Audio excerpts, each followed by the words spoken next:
tá? Não corresponde, até porque eu já tive, tá?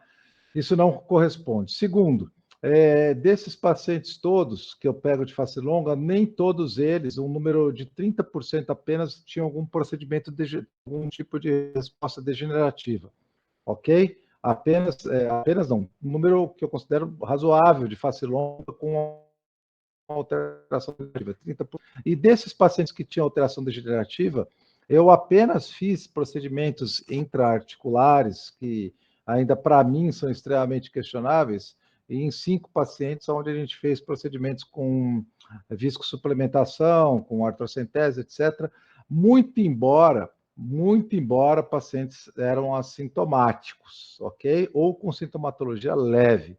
Agora, desses pacientes, 4 deles a gente fez a remoção de terceiros molares que estavam rompidos, porque eram pacientes adultos, né?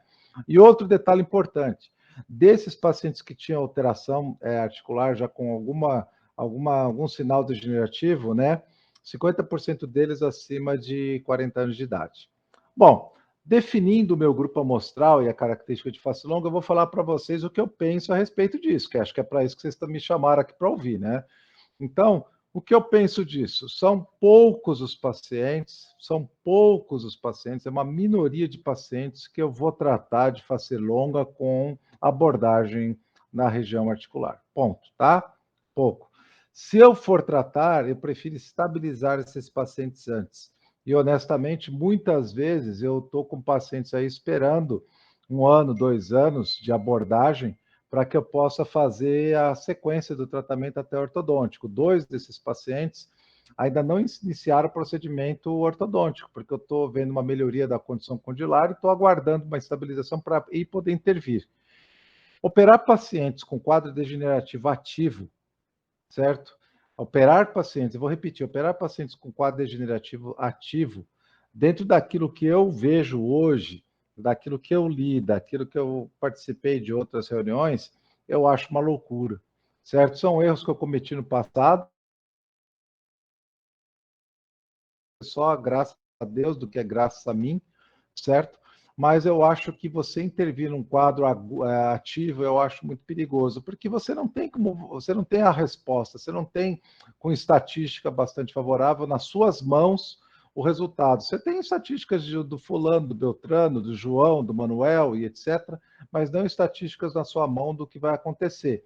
E você falar para o paciente, olha, devo fazer porque o João, o Manuel tem sucesso, eu acho uma coisa, desculpa o termo, mas eu acho uma coisa que não tem sentido, tá? A não ser que o paciente assuma o risco junto com você. Olha, doutor, não tem problema, eu quero fazer parte do seu grupo experimental, eu quero fazer parte da sua evolução, eu quero fazer parte disso, porque senão não tem sentido. Então, é assim que eu penso. Me desculpe, mas hoje eu trato o paciente de face longa, primeiro, estabilizando, segundo, depois de estabilizar, aí sim vamos para o procedimento cirúrgico. Agora, se eu tenho um paciente que não consegue se estabilizar, ainda vejo nesse paciente áreas de falta de corticalização e etc, etc, etc, ou vejo paciente com quadro sintomático, aí eu vou ser bem honesto com vocês. A gente vai tentar reduzir o procedimento cirúrgico, mesmo que isso signifique uma perda de condição facial, perda de grandeza, de melhora facial. Eu vou tratar a oclusão. Então, muitas vezes na face longa, a gente faz uma cirurgia simplificada ou reduzida, pensando exatamente nisso, em redução da face longa por diminuição da altura maxilar, quando isso é possível, movimentos restritos da mandíbula. Então, hoje eu prefiro fazer impacção posterior da maxila para poder fazer um giro bem leve da mandíbula, sem ter que fazer rotação no sentido anti-horário, porque eu achava, sinceramente, no passado, que o fato de você fazer o giro da mandíbula no sentido anti-horário te daria condições de você mudar o eixo de forças na articulação e consequentemente, iria coibir a reabsorção por aplanamento, por compressão posterior. Hoje eu não acho isso, vendo meus pacientes, certo? Então, eu tento minimizar, porque é um paciente que já tem um histórico, já tem uma característica, já tem um compartimento anatômico que vai gerar essa doença. Gente, o côndilo deles é menor, o côndilo deles é diferente, o pescoço da mandíbula é diferente, Então, não adianta você querer somente mudar os eixos de força, porque muitas vezes você vai ter alguns fracassos.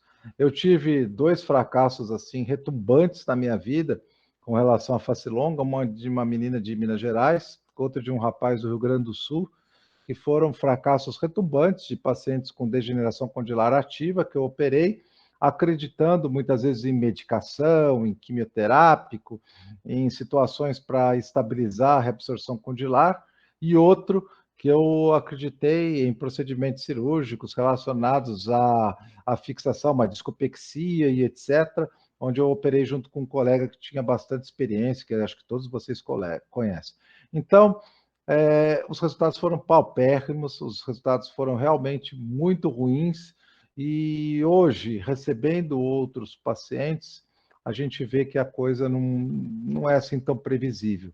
E para quem está acostumado a trabalhar com previsibilidade, que nem nos padrões sagitais de ortognática, eu acho que cabe a gente que tem um pouco de experiência e medo trazer essas condições da previsibilidade das deformidades sagitais, do padrão 1, do padrão quer dizer, do padrão 2, do padrão 3, para uma situação de face longa, certo? E deixar para as aventuras as longas severas, uma longa leve, uma longa moderada.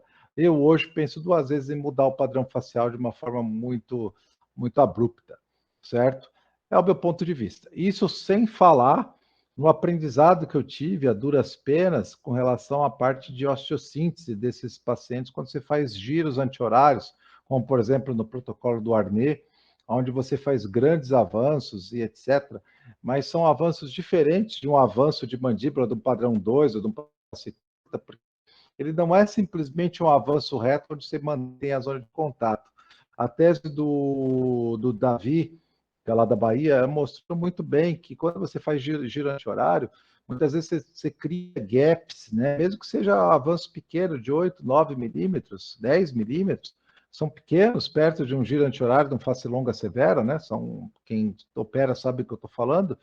Você vai ter uma deficiência de gap em torno de 3 a 4 milímetros cúbicos, ou seja, é muito gap, gente, é muita zona de interposição que precisa de muito material de enxerto, que até justificaria, eu estava falando isso com o pessoal da GAST, de você fazer um enxerto misturando um pouco de osso autógeno pela necessidade de osteoindução além da osteocondução, né? Então, são coisas que eu acredito muito, sabe? Às vezes você tem muita ambição e você cai do cavalo, né? Então, hoje eu trabalho com os pacientes face longa, deixando para os casos extremamente graves as aventuras, eles já sabem disso, e deixando para os casos leves a moderados, com procedimentos simplificados, com procedimentos mais de impacção posterior, caso seja possível, e assim por diante, certo? Se o paciente demanda giros anti-horários para correção facial, para correção de condição respiratória, espaço aéreo, etc. É tudo coisa que você tem que colocar num balaio, né? Tudo que você tem que colocar num cesto e fazer uma discussão bem clara com o paciente. E eu vou dizer uma coisa para vocês: os pacientes hoje são muito conscientes de tudo isso, tá? Extremamente conscientes disso tudo. E uma dica que eu dou para vocês também: gravem as consultas de planejamento pré-operatório, porque aí com certeza vocês depois estão bem resguardados em relação a isso. Hoje eu pego simplesmente o celular e deixo gravando a nossa discussão a respeito do caso clínico, porque quando você falar para ele, olha, se eu fizer um giro anti-horário grande, vai estar mais estável, vou ter que usar 2 placas, às vezes vou ter que fazer um trocárter aqui vestibular aqui no transcutâneo para poder fixar um parafuso, uma placa, para dar estabilidade. Olha, se fizer isso, eu vou ter dificuldade de reparo. Olha, se fizer isso, vai ter mais compressão, mais pressão articular, não sei o que vai fazer. Fazendo isso, eu vou ter que trabalhar com placas mais rígidas. Olha, fazendo isso, trabalhando com placas mais rígidas, eu corro o risco de deformação de placa, de afrouxamento de parafuso, e aí recidiva, mordida aberta. Fazendo isso, eu vou ter mais problema relacionado à estabilidade oclusal. Então, o paciente fala, ok, mas aí você tem que comprovar que ele sabe tudo isso, né? Porque esse é o nosso calvário em relação ao paciente face longa. Na face longa, eu vou trabalhar a básica. Vocês me interrompem a hora que vocês quiserem, viu? Porque eu estou aqui conversando, tá? Por favor, viu, Betão? Beleza, professor. No paciente de face longa, a gente vai fazer um procedimento basicamente que combina o procedimento da osteotomia Leforon com o procedimento de osteotomia sagital e não raro mentoplastia, tá? Porque a mentoplastia em defeitos verticais, ela tem uma finalidade funcional. Eu acho que todos vocês sabem disso. Em defeitos sagitais, ela não tem, é só estética. Eu acho que o convênio não viria cobrar. Eu fiz uma palestra agora para o pessoal da Sul América e falei para eles que eu acho que não deveria glosar procedimento de mentoplastia em paciente padrão 2 e 3, porque isso não é uma questão funcional, isso é uma questão estética. E acho que a condição ideal, né, a não ser quando esteja relacionado à apneia, etc., são cirurgias funcionais, não são estéticas. Mas, via de regra, quando você tem um paciente face longa ou face curta, o mento tem características funcionais, sim, ele deve ser incorporado no rol de procedimentos desse tipo de disfunção. Mas, via de regra, é uma cirurgia de maxila, mandíbula e mento, quase todos os casos. A maxila é muito interessante, né? Porque se a gente for ver bem, vários pacientes de face longa, eles têm um plano oclusal extremamente aumentado, né, em termos de angulação. E por quê? Porque eles têm um excesso anterior. E por que isso? É muito comum esses pacientes que têm esse excesso posterior, quando eles tiveram um crescimento vertical da mandíbula, usaram muito elástico, tentaram fazer muita compensação ortodôntica e instruíram não só a região alveolar superior anterior, como também a região anterior inferior. São pacientes que têm a sínfise longe da porção alveolar, são dentes inferiores sem recobrimento ósseo, e são dentes superiores também instruídos e muitas vezes até com o ápice projetado para vestibular. Eu acho que vocês já viram isso em termos de compensação ortodôntica da face longa, né? Principalmente quando o pessoal fica extraindo o dente, tentando perder a ancoragem dos superiores para diminuir a abertura bucal e tentando fazer a retração inferior. Então é muito comum isso acontecer, é muito comum a gente pegar pacientes assim até hoje, principalmente porque eu acho que todos vocês estão pegando pacientes de retratamento, pacientes adultos, né? Aonde você vai ter pacientes já extraídos, mutilados, etc., que tentaram esses planos de compensação. E vai ser mais frequente no futuro, principalmente por conta dos alinhadores, né? Porque os alinhadores tentam corrigir essas alterações e, queira ou não, eles corrigem apenas por angulações, né? E não por movimento de torque, porque, como o próprio nome diz, é alinhador. Eu operei 3 pacientes ano passado com alinhadores, né? Que vão ter sequelas. Cabe a mim apenas falar, né? Não cabe a mim contraindicar, porque me vem encaminhado, mas pacientes que tiveram com alinhadores uma perda periodontal, que eu acho importante, de posicionamento intraósseo, que se a gente fizesse talvez uma ortodontia convencional, nós teríamos um dente melhor posicionado na base alveolar. Né? Mas, enfim, o caso ficou lindo, lindo de se ver, mas a gente sabe que o futuro, né, é complicado. Mas como daqui a 10 anos eu já estou aposentado, então acho que isso não vai vir para mim, né? Então, você tem esses 3 arcos. E na cirurgia ortognática, no paciente de face longa, né, a cirurgia da maxila, ela envolve um movimento para cima da maxila, né, um movimento no sentido anti-horário, com intrusão anterior e extrusão ou intrusão menor na região posterior, e não me atrai muito fazer procedimentos aonde você vai gerar gap posterior, tá? Eu aprendi isso e, sinceramente, estava até conversando com a doutora Edela há umas 2 semanas atrás, sobre exatamente esse tipo de problema. Porque ela tem uma experiência muito grande de utilizar enxerto de cartilagem, etc., né, para os gaps de cirurgia ortognática, né? E praticamente esse tipo de situação acontece quando você tem uma linha de sorriso maxilar ok, ou adequada, ou que o paciente não quer mexer, mas você quer fazer o giro da mandíbula e que você quer ter um grande avanço por questões respiratórias, etc., espaço aéreo. Então, aí você teria que fazer o giro, não às expensas de intrusão anterior, mas de extrusão posterior. Eu acho isso muito perigoso, e associar isso à segmentação de maxila é um prato cheio para você ter problema, porque a instabilidade se dá na região posterior. Então, eu acho muito bacana vocês fazerem fixações de maxila com apenas uma placa Lindorff de cada lado anterior. Legal, tendo contato posterior, não tendo contato posterior, esqueçam esse tipo de situação.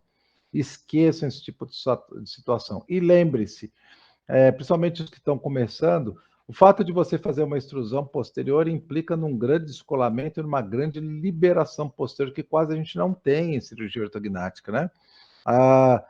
Quando a gente vai, quando eu preciso fazer esse procedimento, eu tenho que realmente usar fórceps, eu tenho que realmente fazer uma proteção, eu tenho que usar cinzéis lá na região posterior para realmente liberar bem para poder fazer o posicionamento inferior da região posterior. E isso é onde, quando você tem fraturas atípicas de maxila, que são extremamente comuns, passa a ser um problema. Principalmente a fratura, a disjunção do osso palatino em relação ao pterigoide e ao tuber, né? Então aí realmente a coisa complica. Você tem que abaixar bem a maxila, localizar, fraturar os ossos palatinos individualmente, fazer o movimento, liberar, descolar, porque senão fica realmente difícil. E eu já, minha amostra é viciada também, não posso falar para vocês que é normal, né? Mas eu já peguei 3 pacientes com necrose de segmentos de maxila. É um caso dramático que veio de não vou falar, veio de colega, que é extremamente conhecido também, que necrosou toda a maxila posterior por conta de um procedimento como esse. Então, eu não indico para vocês, porque eu acho que a gente tem que viver com bastante tranquilidade. O que se ganha, muitas vezes, não vale aquilo que se perde em termos de risco, certo? Então, esses são os movimentos básicos de um paciente face longa, né? Da maxila nesse sentido. E o pior, né? Eu já falei para vocês de alguns riscos em relação à maxila, e nós temos os riscos da mandíbula, que são os gaps que se formam pelo giro anti-horário da mandíbula. Mas esse seria o protocolo, né? Seria o protocolo de um paciente de face longa. Seria o giro anti-horário com intrusão anterior, se Deus quiser, porque isso simplifica muito a cirurgia. Só que vejam bem, olha, prestem bem atenção nisso. Quando você faz uma impacção somente anterior, o que acontece com a maxila? Ela avança, né? Vocês entendem isso? Se eu faço, por exemplo, se eu tiro uma cunha no sentido posterior para anterior, se eu tiro uma cunha e giro, a maxila avançou, meu incisivo vai vir alguns milímetros para frente, então minha mandíbula vai vir para frente. Se eu penso em manter por exemplo, se eu tenho um ângulo nasolabial legal num paciente face longa, e eu quero fazer uma impacção anterior, a minha maxila vai para trás. Dá para entender isso? Se eu tenho um paciente que tem um ângulo nasolabial legal e excesso vertical de maxila e vou fazer uma impacção anterior, a minha maxila vai para trás, né? Você vai ter uma interferência posterior. Interferência posterior aonde? No pterigoide e também naquela pirâmide óssea, que é a pirâmide mais difícil de você manipular em cirurgia ortognática. Então, para mim especificamente, é a situação mais difícil. Por quê? Porque eu tenho que desgastar aquela pirâmide, não tá com uns termos aí por causa de uma aula que eu dei semana passada. Eu não gosto de fazer essa laqueadura da palatina maior. Quem me conhece sabe que eu não faço a laqueadura da palatina maior. Então, eu tento isolar, tento fazer o desgaste, e isso é trabalhoso. Quando vem fratura de osso palatino inadequada, é pior. A gente gosta de fazer a fratura posterior do pterigoide com um cabo de espelho, né, um instrumento rombo. Não gosto de fazer osteotomia, não gosto de fazer osteotomia, tipo a técnica do pushback modificado, não me agrada, então eu acho arriscado. Vocês estão vendo uma pessoa que está falando de uma maneira extremamente conservadora, né? Então, você vai fazer o reposicionamento posterior. Então, são cirurgias que são difíceis, sabe? E são cirurgias que enganam. Eu estava numa cirurgia de um colega, né? Quando eu fui fazer essa cirurgia ortognática de face longa com discopexia, logo depois o colega teve uma ortognática que eu acompanhei, né?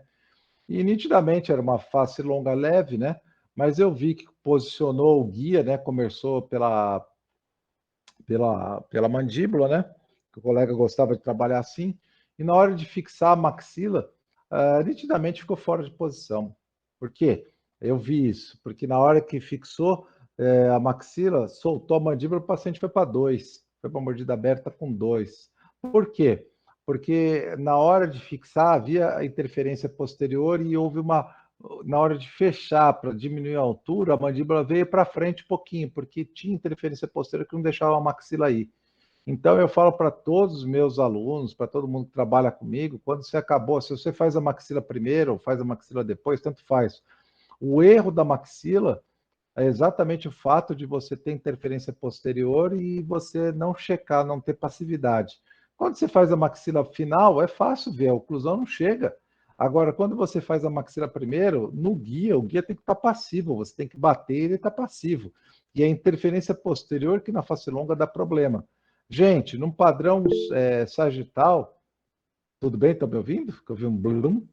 Eu levantei a mão aqui, Ah, professor. oi. Você acha que isso pode se dar alguma razão pelo tamanho da espessura do guia? Esses guias, quando ficar muito longo, talvez o cônjuge saia um pouquinho da posição, o paciente Não, já tenha um não. problema. Não, Thiago, eu acho que isso é muito mais por conta de interferência posterior. E aí você vai colocar o guia fecha, ele fecha, você chega na altura, só que você está levando, a mandíbula é muito leve, né? Ela é desarticulada, você acaba levando ela para frente para poder chegar. Aí você solta, não fecha no guia direito. Por quê? Porque a maxila tinha que estar mais para posterior. Quando você faz a maxila first, dane-se. Por quê? Porque aí você solta a mandíbula e chega. Agora, quando você faz a mandíbula, que nem eu vi esse colega fazer, ele errou a cirurgia. Vocês me desculpem, mas errou. E aí vai chegar como? Como que vocês acham que vai chegar no pós-operatório? Elástico, né? Vai chegar no elástico. E é lógico que eu não podia falar nada, mas para mim é um erro assim primário, é uma coisa que eu acho que é lógica, né? E quando você faz a primeira ou segunda, você tem que acabar com extrema passividade, né? Não acho que é fácil fazer cirurgia de um arco só, né? Que nem o pessoal fala. Puxa, eu acho para mim a pior cirurgia, sabe? Extremamente difícil, porque tem que acabar perfeito, porque você tem um arco fixo, você não tem capacidade de mudança de vetor de nada. Então, eu acho uma cirurgia extremamente difícil, sabe? Um avanço simples e puro de mandíbula eu acho extremamente difícil, né? Um avanço de maxila eu acho um pouco mais simples, mas também acho que você tem que cuidar muito. Então, a gente fica gastando muito tempo com a parte final da cirurgia, quando na realidade, se você tem uma dificuldade, e para mim, estou falando na minha mão, pelo amor de Deus, não estou falando que é para todo mundo, não. Eu sinto muito mais dificuldade nessa liberação posterior de maxila em pacientes que você vai com a maxila ligeiramente para trás do que na mandíbula para avanço, tá? Estou falando na minha mão. Então, eu prefiro, por esse motivo, nas faces longas, etc., errar na maxila e compensar na mandíbula. Entenderam? Estou só dando uma dica para vocês, porque aí, como é que eu checo o erro? Tá? Vamos lá falar do checar o erro. Acabei a cirurgia. Se eu vejo que está com uma diferença de 1, 2 milímetros, eu vejo a linha média e vejo o plano. Se a linha média está ok, o plano está ok, dentro do planejamento, ótimo. Ah, mas como é que eu vejo isso? No software de simulação que está na sala, eu tiro a cirurgia da maxila. Eu volto para a cirurgia da mandíbula e vejo a posição. E aí eu vejo se está ali com a linha média, como deveria ficar. Entenderam? É basicamente isso que eu faço. Então, eu hoje, infelizmente, eu digo infelizmente, eu dependo de ter o software aberto na hora da cirurgia, porque senão, se eu tenho um erro, eu não tenho como me posicionar. É diferente do passado, o Padovan e o Paulo sabem disso, que a gente fazia cirurgia pela orientação da placa na mandíbula. Cara, não tinha muito erro, sabe? Você fez, posicionou a mandíbula, acabou, a maxila tem que encaixar. Então, você não tinha isso. Agora, hoje, eu tenho que ficar olhando o software direto, direto, direto, direto. Tá? Não sei se eu respondi, Thiago, aquilo que você queria ver. Com relação Não, aos, tranquilo. com relação aos gaps dessa parte. Ah, e com relação aos guias, Thiago, eu também acho que o guia tem que ser espesso, né? O guia não pode ser fino, não. Guia fino deforma. Guia fino não dá estabilidade, guia fino não segura a mandíbula, guia fino não permite encaixe, sabe? E provem os guias, pelo amor de Deus, tá? Provem os guias antes da cirurgia. Vocês não têm noção do que eu já vi de problema por conta disso, tá? Principalmente com o escaneamento, ele é muito simples, é ótimo, é fácil, etc. E depois, sabe, escaneou com levante, escaneou com resina, escaneou e desgastou. Ixi, vocês não têm noção do rolo. Bom, com relação à parte de cuidados de gap, né, cuidados de interface numa cirurgia face longa, estou falando para vocês no geral, A gente vai ter muito pouca coisa, porque a cirurgia de face longa, ela permite pouco gap na maxila, né? Ou praticamente zero de gap na maxila e muito gap na mandíbula. Então, a zona crítica de reparo numa face longa é a mandíbula, tá? Não é a maxila. Então, esqueça a maxila. O problema da maxila é a liberação de interferências. Esse é o ponto crítico, e principalmente região posterior, túber, pterigoide, e a região da pirâmide da palatina maior, caracterizada pelos ossos palatinos, pelo pterigoide e pelo túber. Então, essas são as regiões críticas, tá? Agora, se você trabalha com clamp de palatina maior, para você tanto faz, você clampeia lá, e a partir daí mete broca em cima e acabou o seu problema. Eu, como não gosto de fazer isso, não faço isso e nunca vou fazer isso, então, para mim, é chato descolar e ver, e é um procedimento aí que vou gastar uns 15 minutos, tá? Vou gastar uns 15 minutos até que a maxila fique liberada. Então, não há necessidade, no meu ponto de vista, de grandes enxertos na maxila. A não ser que você faça alterações de osteotomia, que nem a que vocês estão vendo aqui nesse caso, para poder aumentar a saliência anterior, sabe, projeção do zigoma e etc. Mas não há necessidade de você utilizar grandes enxertos. A gente sabe que nesses casos especificamente, que nem vocês estão vendo no trabalho, né, e que nem eu falo sempre, a utilização de material osteocondutor ajuda bastante, tá? A gente começou um trabalho agora, né, de pesquisa, trabalho que a Suíça está bancando, né? Porque eu vejo da seguinte forma, eu sou muito sincero com vocês. O Bios Collagen, para mim, é o melhor material para isso, né? Tanto para mandíbula quanto para maxila, etc., pelo formato dele, pela textura dele. Não gosto, eu deixei de gostar de ossos, de blocos rígidos, e gosto de materiais mais moldáveis, mais maleáveis, certo? É meu ponto de vista. Por quê? Eu joguei toda a força no titânio, porque cheguei à conclusão de que as placas têm que ser rígidas, tá? Não gosto de trabalhar com placa muito maleável, perfil de 0,7, 0,8, não trabalho com isso e aprendi da pior maneira possível, tá?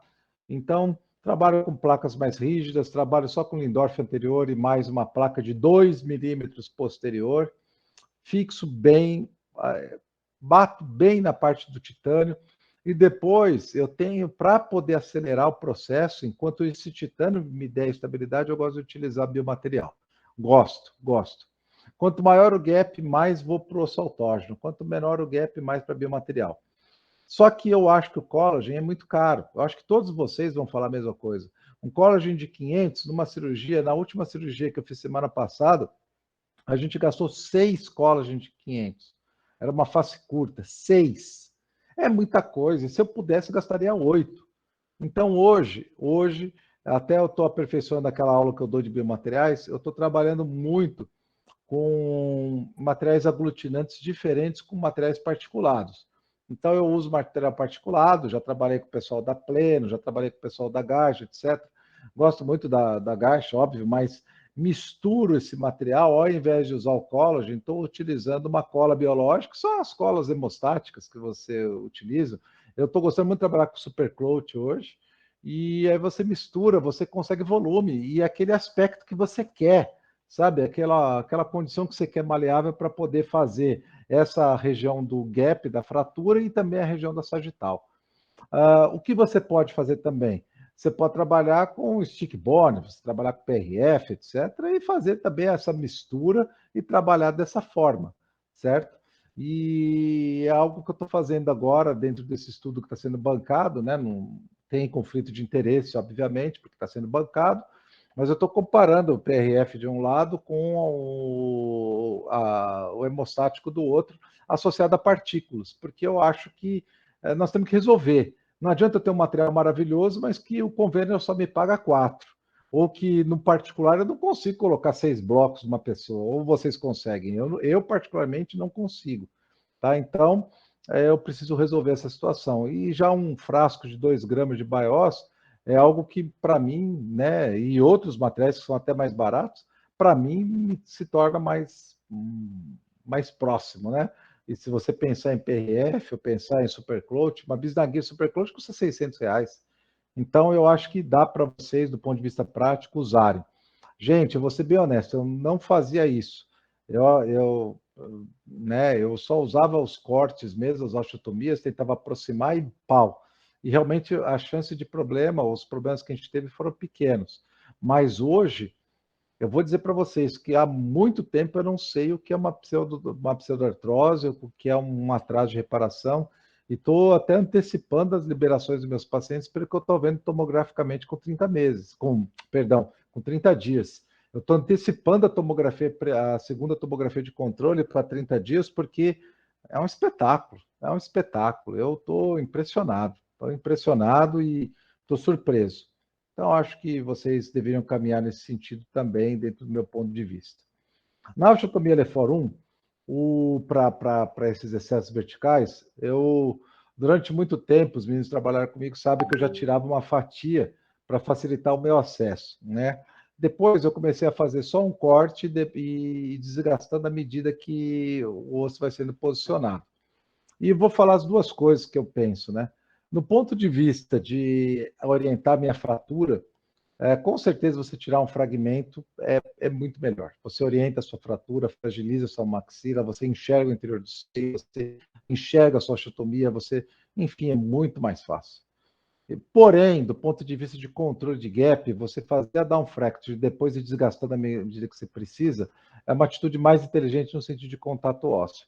Eu acho que quando você tem excessos verticais extremamente grandes, você pode passar a serra com 2 cortes paralelos, que você vai acabar tendo contato ósseo, mesmo que depois você tire, mas facilita muito o seu procedimento, tá? Então, por exemplo, eu não faço um corte único, eu faço um corte mais largo, que me facilita acesso ao interior do seio e a fragilização da maxila, acesso às paredes mediais, né, do seio maxilar e a parede posterior. Então, eu prefiro fazer corte mais espesso, sabe? Porque eu consigo enxergar o interior do seio.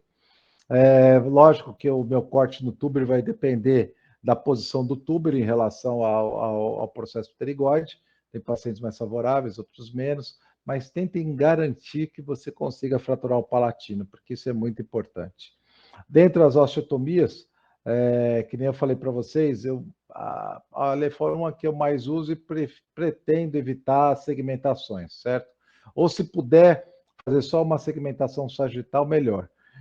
Já não tenho todo esse medo quando eu trabalho com padrão 2, padrão 3, tá? Não tenho esse medo. Por quê? Porque é um procedimento de avanço, tem muito contato ósseo, então a segmentação para mim é uma tranquilidade. Agora, num padrão vertical, principalmente se eu vou ter pouco contato posterior com extrusão posterior, eu não faria isso. Sua estabilidade vai ser péssima, sua nutrição vai ser péssima e seu risco vai ser alto. Pode dar tudo certo? Tomara, graças a Deus, mas pode dar problema. Então, não é o momento de. Eu não gosto de fazer esse tipo de procedimento. Os procedimentos de segmentação são muito interessantes, mas também da mesma forma, só gosto de fazer esse movimento quando você não vai mexer na maxila, é só esse segmento. Fazer isso conjugado com a maxila, eu tenho medo, ok? Mas é uma questão só de medo. Até porque a gente sabe que as bases de reparação, que já são antigas, você já deve ter visto isso daí, são dadas exatamente pela porção posterior do palato. Mas o que eu queria chamar a atenção de vocês é o seguinte, cadê? Aqui, olha. Se você olhar essa pirâmide, que é formada pelos ossos palatino, observe bem onde está o osso palatino. Olha o túber e olha o pterigoide. Teoricamente, para a gente poder separar, a gente teria que entrar muito com o cinzel, né? Muito com o cinzel. Então, é algo interessante que vocês façam, sempre, quando forem utilizar o cinzel de septo, chegar até a crista posterior, tá? A espinha nasal posterior. Por quê? Porque isso aqui garante que vocês não tenham uma fratura típica dos ossos palatinos, tá? Boa parte, eu li um trabalho, se não me engano, romeno, né, do ano passado, eu não lembro o autor, eu estou para colocar nessa aula, que ele fala que. E ele falou isso no meio da discussão, né? Se você só lê abstract, você não ia enxergar isso.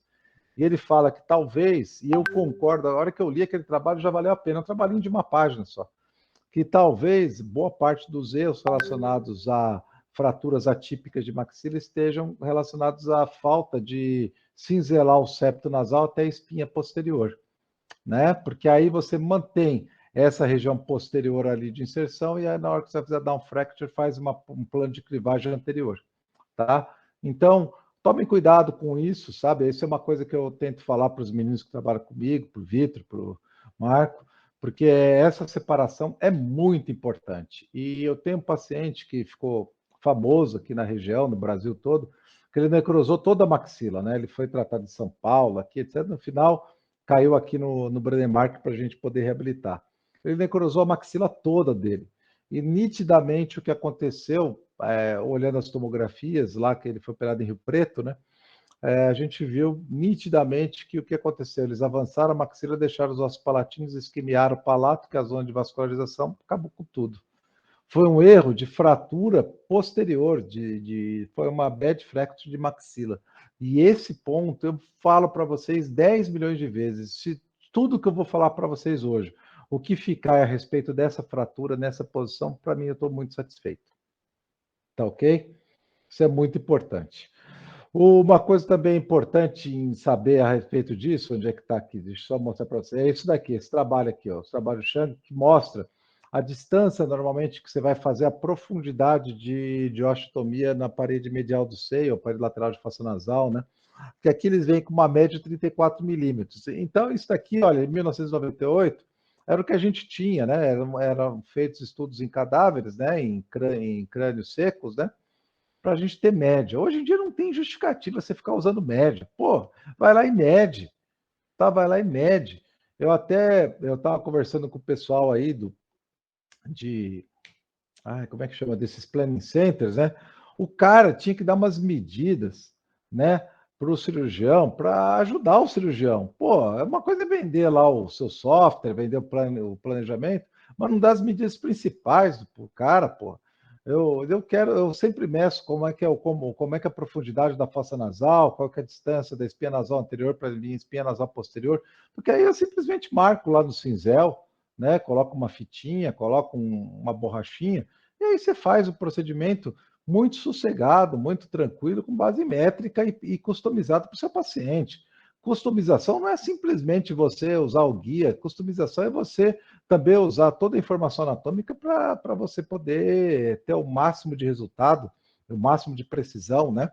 E se não for assim, no caso da espinha nasal posterior, bota o dedo lá e sente chegar ao cinzel, tá? E no caso da palatina maior, faz menos, faz uma média, faz 30. Quando a gente fazia, a gente usava 3 centímetros de penetração para ter um pouco de maior segurança, e quando o paciente era bem pequenininho, usava até menos, né?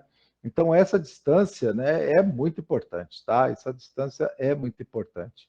E mostra esses estudos que eu estou assim passando para vocês, mostram como ocorre down fracture. Eu não sei quem foi, se foi o. Não foi o Eduardo, não. Foi o. Rapaz, foi Marcos. Foi o Marcos que fez um trabalho sobre down fracture dos nossos pacientes relacionados ao LEFOR, né? Acho que foi isso.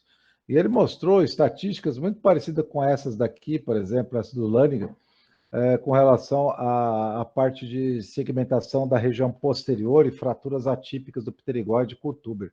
Não é fácil, tá, gente? Falar para vocês, vocês vão ter, se somar todos os casos que vocês tiveram, 20% das fraturas de maxila vão estar erradas de vocês, tá? Isso para todos os cirurgiões. Eu só espero que a fratura típica ocorra num quadro onde isso não seja tão importante, né? Porque senão você vai ter que se virar nos 30 lá na hora para poder sanear o problema, né? Por exemplo, você abaixar, fazer down fracture e ver que a maxila não mobiliza para frente, sendo que você precisa fazer 15. Aí a coisa começa a pegar, tá? Porque aí você vai ver que realmente aí vai ser difícil, você vai ter que liberar, vai ter que abaixar tudo, enxergar. E quando você começa nessa vibe, você começa a ter uma responsabilidade muito maior e maior risco. Lembre-se que os pacientes que a gente tem de hoje são pacientes diferentes do passado, tá? Se vocês olharem os anais de cirurgia plástica, vão ver que a morbidade hoje de cirurgia aumentou muito perto do que era antigamente, os procedimentos são os mesmos. Então, a gente tem pacientes hoje com vasculopatias, pacientes com diferentes tipos de sensibilidade, então é algo que a gente tem que tomar cuidado com o risco, tá? Pelo menos do meu ponto de vista. E quando a gente fala de excesso vertical, o que vem na cabeça da gente são esses excessos desse tipo, né? São coisas assim violentas, aonde o paciente, quando está com o lábio relaxado, mostra o incisivo todo, e não quando ele, na realidade, sorri, que seria a parte principal. Só que, para mim, tá?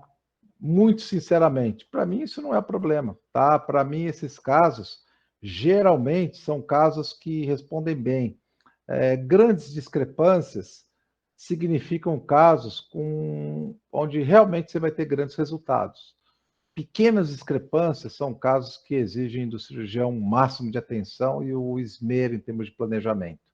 Então, isso eu acho importante.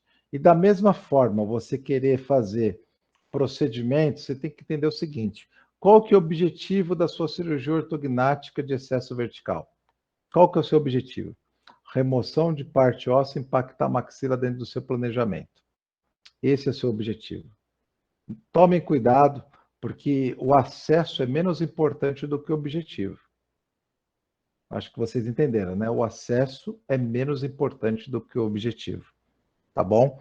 Então, cheguem a esse cuidado.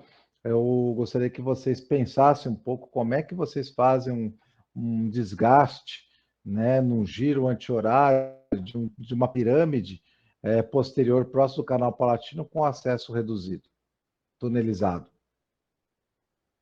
Eu acho que realmente é difícil, certo? Eu acho que é realmente difícil. Então, nunca percam. O mais importante, qual que é o seu objetivo cirúrgico? Qual que é o seu objetivo cirúrgico? Você tem que atingir esse objetivo. Não importa o que você vai ter que fazer. Vários casos de mandíbula, o meu objetivo cirúrgico era tal e eu tive que fazer acesso transcutâneo. Poxa, eu não avisei o paciente. Aí depois eu vou lá para o quarto, vou passar conversar com ele no quarto pedindo desculpa. Eu já chego no quarto de joelho, né? De joelho, pedindo perdão, porque tive que fazer um acesso. Ah, mas não é melhor falar para todo mundo que você vai fazer o acesso? Não, tá, porque isso foi uma situação que não é comum. Hoje em dia, no ano passado todo, eu fiz 2, tá? E esse ano eu já fiz 3. Então, depende muito, tá? E não é o normal, não é a maior parte dos casos. Só para vocês terem uma ideia da como a gente pensa. Esse caso é um caso que a gente operou há mais de 20 anos, um caso muito interessante, um dos poucos casos que eu vejo de face longa por excesso posterior verdadeiro de maxila. Verdadeira, até o plano maxilar está inclinado, uma coisa pavorosa. Essa paciente, ela é colega, ela é dentista, e ela tinha uma extrusão posterior de maxila verdadeira, e não tem alteração de plano mandibular, ou seja, é pura maxila. Então, é uma paciente com uma característica um pouco diferente, né? Se você fosse usar alguns procedimentos cirúrgicos aí, que nem se fala, giro anti-horário, trazer a maxila para frente, impacto só anterior, né? Porque você poderia tratar ela com impacção só anterior de maxila, giro da mandíbula para projetar, melhorar o espaço aéreo e blá, blá, blá, blá, blá, blá, blá, blá. Só que o caso dela não é disso, o diagnóstico dela é intrusão posterior. Com isso, eu tenho muito menos rotação e pressão muscular, consigo avançar a mandíbula como se fosse um paciente padrão 2, e consigo resolver o caso dela com pouquíssimo prejuízo funcional. Dá para entender a diferença? Com pouquíssimo prejuízo funcional, que foi o que foi feito. A gente fez uma impacção reta com muito mais posterior do que anterior, aí um avanço de mandíbula reto. Por quê? Porque ela não tem alteração de plano oclusal, ela não tem um crescimento vertical da maxila e não tem compensação por extrusão anterior. Não tem. Então, o caso dela é bem sossegado. Olha aqui, ó. A gente faz um procedimento muito simples de impacção maxilar e avanço de mandíbula reto, né? Então, um caso que praticamente não me deu muita dor de cabeça, um caso bastante estável. Até hoje, ela já está, né, bem mais velha, lógico, mas nunca me deu problema. Quando a gente fala de face longa, pesada, casos como esse, a gente tem que imaginar duas coisas, que nem eu falei, o foco da outra cirurgia foi a maxila, né? Que o erro maior está na maxila. Agora, numa face longa, você tem que entender qual que é o foco, né, dos excessos. Muitas vezes você vai tratar e você vê que o foco não é a maxila, que nem no caso anterior, o foco é a mandíbula, que nem o caso desse paciente. Esse paciente foi tratado há muito tempo, foi um dos primeiros casos que a gente tratou lá na faculdade, e o foco dele principal é o terço inferior. Não é a maxila, ele é um face longo com predomínio de característica inferior. Então, quando vocês forem falar de face longa, também usem esse conceito, né? Qual que é o foco do problema? O foco do problema é a maxila ou é a mandíbula? Isso já vai começar a ajudar vocês a fazer o planejamento. No caso dele, foca a mandíbula. Como é que eu resolvo o problema de mandíbula num paciente face longa? Né? Eu tenho que mudar o ângulo, esconder essa mandíbula, no caso dele. Então, olha só como é a sequência de raciocínio. Se o problema, no caso da outra, estava na maxila, ó, vamos voltar aqui. Ó. O problema dela estava na maxila. Como é que é o ângulo nasolabial dela? Legal. O ângulo nasolabial dela não é aberto, como quem tem uma retroposição da maxila. O ângulo nasolabial dela é legal. Como é que é a extrusão de incisivo? Em repouso, olha, 2, 3 milímetros. Não é mais que isso, não. Quando ela sorri, olha, se você for ver bem, 2, 3 milímetros. Só que tem muita exposição posterior, como se fosse uma curva invertida. Então, qual que é a sequência do procedimento? Olha, eu não preciso avançar a maxila. Pronto, que o ângulo nasolabial está ok. Segundo, exposição decisiva. 2 a 3 milímetros anterior e impactar mais posterior. Com isso, eu já giro a mandíbula. O plano está correto, o foco da cirurgia maxila. Dá para entender como é muito lógico o planejamento? Você não tem muito que perder tempo com isso. Agora, quando você vê um caso igual a esse, poxa, o que chama atenção? Laterognatismo, alguma deficiência maxilar? Sim, mas nós temos que ver também perfil. Como é que esse paciente é? Olha aqui, ó. Como é que está o ângulo nasolabial dele? Ele está ruim. Então, o que a gente tem que fazer? É avançar. Esse paciente comporta avanço. Mas o que eu tenho que esconder nele? A mandíbula inferior. Como que eu vou esconder? Precisa esconder, tem que ter aberta. Porque senão tem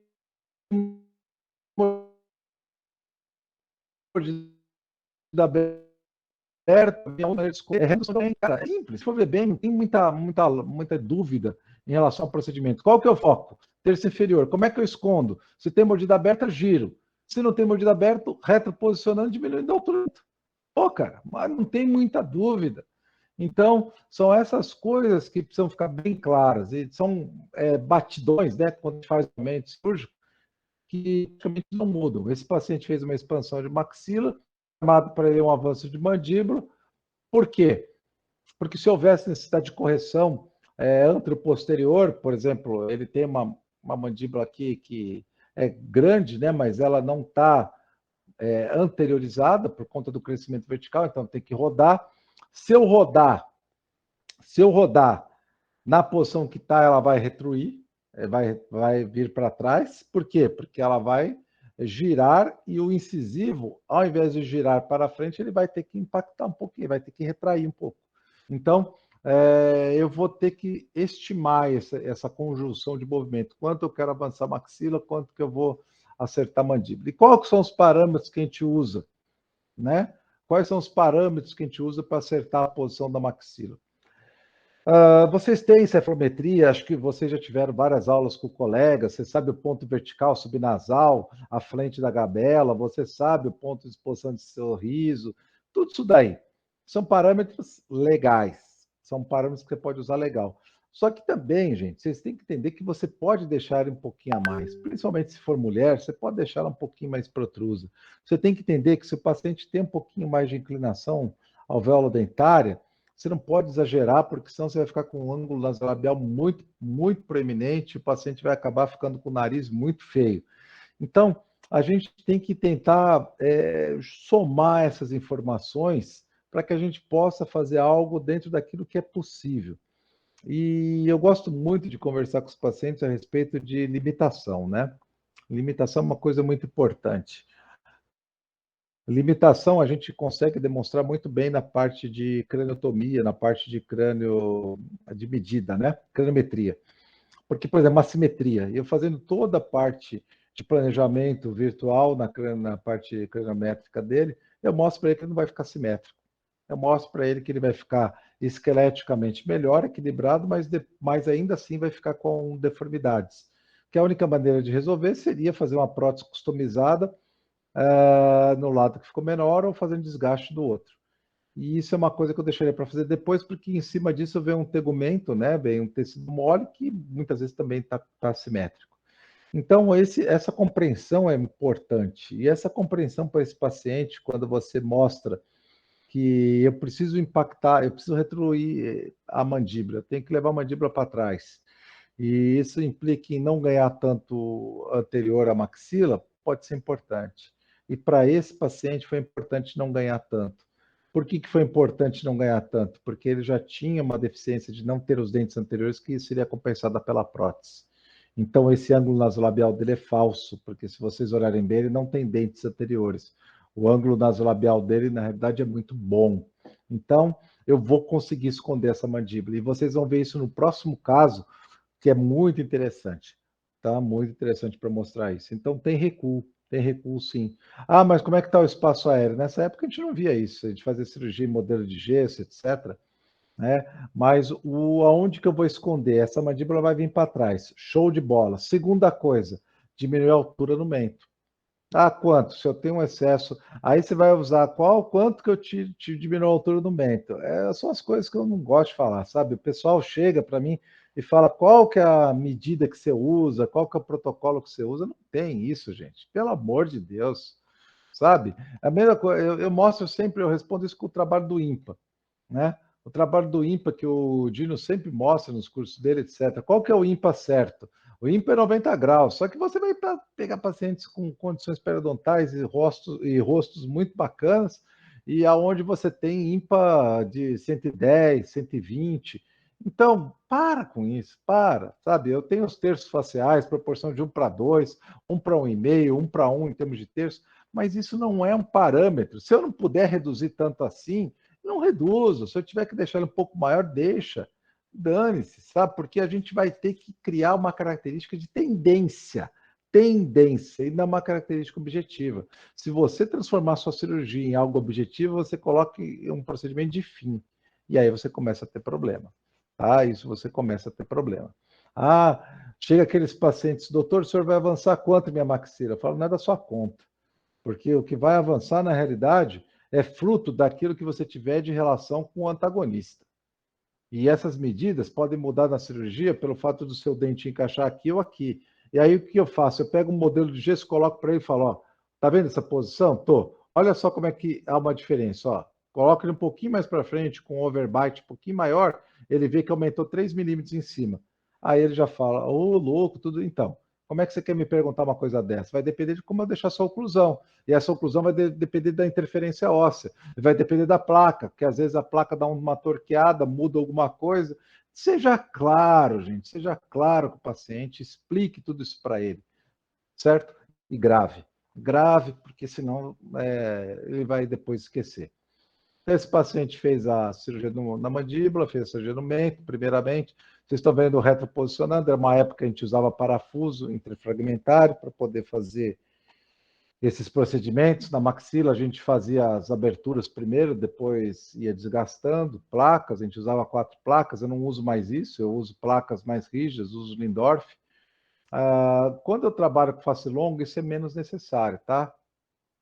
Eu vou ser bem sincero com vocês. Quando eu trabalho com face longa, pelo fato de você ter mais contato ósseo, eu geralmente trabalho com placas em L mesmo, tá? Mas uso um pouquinho mais de parafuso e trabalho com perfil maior. É bem mais difícil de dobrar, né? É um saco, mas beleza. A gente está participando agora do procedimento de um rol de pesquisa junto com a Baio, se algum de vocês quiser também participar. A gente está trabalhando com o material customizado e, gente, sinceramente, eu vou ser bem sincero com vocês, né? Quem trabalha com cirurgia guiada vai entender o que eu estou falando. Às vezes você programa colocar um molar lá atrás, num protocolo superior, e você faz todas as medidas, faz todo o planejamento virtual, etc. Na hora que você coloca o guia, você vai entrar com um implante, com o montador ou com a fresa, você não tem eixo de entrada da fresa. Porque o paciente não tem abertura de boca, porque o lábio não deixa, porque pega o antagonista. Não sei se algum de vocês já passou por isso. E, na realidade, para você fazer um guia total, com os implantes mais posteriores, você devia ter um guia de acesso, né? Para poder fazer isso. O que aconteceu uma vez também num caso de zigomático de um colega meu de Brasília que foi fazer e não tinha acesso para ele poder fazer cirurgia guiada para entrar naquela posição que estava definido pelo guia, né? Por conta da comissura labial. Então, na ortognática acontece a mesma coisa. 3 casos que a gente começou a trabalhar e os guias de corte não eram passíveis, ou eles demandavam descolamentos muito maiores do que eu usava para fazer um procedimento convencional, Será que vale a pena tanto assim? Então, a gente, da mesma forma que a gente aprendeu na cirurgia guiada, que o auxílio da tecnologia tem que te facilitar nos gaps tem que simplificar para você. Da mesma forma, eu acho que esses procedimentos customizados para ortognática tem que entrar no gap seu, e não para você ter que se acostumar a isso, honestamente falando. Então, a gente está trabalhando com 3 projetos muito interessantes, um de tela para reconstrução alveolar, um outro para ortognática de guia de fresagem, e o terceiro que seria esse de veículos de biomaterial particulado para gaps de cirurgia. São os 3 projetos que eu estou me dedicando atualmente na minha vida, né? Então, o que eu posso falar para vocês é que essas cirurgias customizadas, muito legais, só que o cara que vai operar, ele que tem que definir tudo isso. É um planning center. É a mesma coisa de uma cirurgia guiada. Eu acho que se não tiver o dedo do cirurgião, quando é um caso parcial, anterior, beleza. Agora, quando você vai para regiões posteriores, que depende de acesso, casos totais, implantes inclinados, blá, blá, blá, blá, blá, blá, blá, aí se o cirurgião não entrar e não botar o pitaco lá, a coisa não vai funcionar, tá certo? Então, do meu ponto de vista, simplificando, resumindo o que eu estou usando aqui, para os casos de maxila em defeito vertical, eu posso trabalhar com mini placas em L convencionais, mas com perfil alto, perfil espesso, ou então trabalho com os Lindorf. Só que o Lindorf é mais difícil trabalhar para esses casos. Mas enfim, dá para trabalhar sossegado, sem problema nenhum. E uso 4. Depois que eu já tive mais de 10 casos de pseudoartrose de maxila, eu estou meio cagão de não usar 4 placas. Vocês desculpem, mas é meu ponto de vista, tá? Quem já teve sabe o que é, tá? Eu tive mais de 10 casos de pseudoartrose. Então, não é uma coisa que me agrada usar pouco titânio e muito menos não usar mais biomaterial na interface, ok? Com relação à mandíbula, em sagitais, quando você tem esse giro anti-horário, a minha preferência sempre é por usar placas de espesso e usar 2 placas, tá? 2 placas e placas espessas. Ou então usar placas 2.4 que seriam de 2.4 com a espessura maior, mas com parafuso 2.0, lock, etc., que ajuda bastante. Tem uma da Martin muito interessante, que é a Thread Lock, que é muito bacana, né? Só que ela é difícil de você também acertar nessa posição. Mas, enfim, você querendo, pegando o jeito, é interessante. Se você, por conta do convênio, não autorizar as 4 placas na mandíbula, eu gosto de trabalhar com uma placa só mais reforçada, às vezes até 2.4, por conta da... Não é muitas vezes por causa do avanço anterior-posterior, é mais por conta do gap transversal, tá? E aí eu gosto de trabalhar com parafuso transcortical. Quem está indo nas cirurgias mais recentemente já sabem disso. Aí eu tenho que abrir, porque eu não vou deixar o paciente sem uma estabilidade, porque eu já vi que a placa não aguenta, mesmo sendo esse tipo de situação. E aqui vocês veem o que eu chamo a atenção nesse caso de face longa, né? É exatamente a redução da face longa que foi dada por retroposição da mandíbula e diminuição da altura do mento, e não necessariamente por alteração na maxila. Tá ok? Isso é muito importante falar. Por exemplo, esse caso, vocês acham que ela tem tanto excesso vertical? Isso aqui é uma face longa. Alguém discute que é face longa? Olha, para fechar a boca, ela tem que fazer ruga na região mentoniana, ela não consegue fazer selamento labial passivo, ela tem uma mandíbula extremamente grande com crescimento vertical e ângulo gonial acentuado, e é uma moça maravilhosa. Ela está na foto, tá muito pior do que ela é pessoalmente.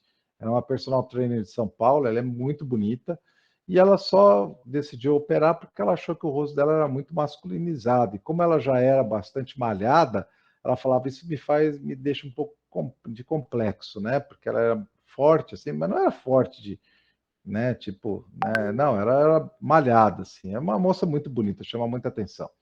E ela resolveu melhorar um pouco a característica do rosto e também porque ela tinha passado por 2 tratamentos ortodônticos anteriores com recidiva, que é algo que realmente a incomodava. O procedimento ortodôntico dela foi extremamente simplificado. Isso numa época que a gente não tinha hoje as ancoragens esqueléticas, hoje realmente você conseguiria preparar melhor, melhorar a discrepância dela, mas naquela época não conseguia, então foi isso que foi obtido, né? Ou seja, paciente que, se você olhar bem, tratamento ortodôntico, né? Hoje, se você tiver um paciente com essa mordida, você vai falar que o tratamento é ortodôntico. Só que ela já tinha feito 2 vezes e por questões funcionais e hábitos, ela acabava recidivando essa hemorragia de topo, né? Então ela fez o tratamento ortodôntico, que praticamente não descompensou muito, é um problema, mas cuja deficiência dentária era muito menor do que o problema esquelético dela. Se você olhar bem, o problema dentário é muito menor do que o esquelético. E ela tinha uma perspectiva muito interessante. Vocês observam aqui as inclinações dos dentes? Então, é uma paciente que tem biprotrusão, ou seja, é uma limitação. Eu comecei a conversar isso com ela, né? Uma paciente com biprotrusão. Paciente com biprotrusão, eu não posso levar a maxila para frente, porque eu já falei para vocês, certo? Se vocês olharem o ângulo nasolabial dela, até permite um pouco de aumento, mas leve. Porque se vocês avançarem isso daqui, vocês vão criar aquele nariz em cela com a tomada de porco, que é horrível. Então, pacientes, tomem muito cuidado. Olha, anotem aí, tá? Paciente com protrusão alvéolo dentário, toma cuidado com o avanço, tá? Porque senão você vai deixar um porquinho, né? Eu, como palmeirense, até acho bonito, mas às vezes o paciente não acha. Então, tome cuidado, bastante grande com protrusão alvéolo dentária. Aí o ideal seria para esse paciente fazer uma retrusão, usar a ancoragem esquelética, trazer essa maxila para trás, criar uma discrepância maior e avançar a maxila. Aí show de bola, porque ia vir o espaço perinasal e não o lábio para frente. Aí beleza, mas esse caso nessa época a gente não tinha. Se vocês olharem o ímpar dela não é 90, também daria para fazer alguma coisa, mas está razoável. Ela teve uma extrusão por causa dos outros tratamentos ortodônticos, mas enfim, está razoável. Então, é uma paciente que eu não posso avançar muito a maxila. E ela adora o nariz dela. Até porque se você olhar, eu não posso avançar essa maxila e avançar a espinha nasal e abrir mais esse nariz. Então, foi uma preocupação muito grande que ela teve. Esse planejamento me deu muito trabalho, graças a Deus a gente já tinha essa possibilidade tridimensional, e a gente fez o planejamento dela. Como é que eu escondo essa mandíbula? Vamos lá, já conversei isso com vocês, né? Se eu não posso, vamos lá, se eu não posso avançar muito essa maxila, como é que eu escondo essa mandíbula? Mentoplastia e trazendo a mandíbula para trás. Para isso, eu tenho que ter espaço aéreo, que ela tinha. Então, tá claro, gente. Vocês estão vendo como a face do indivíduo já te mostra o caminho?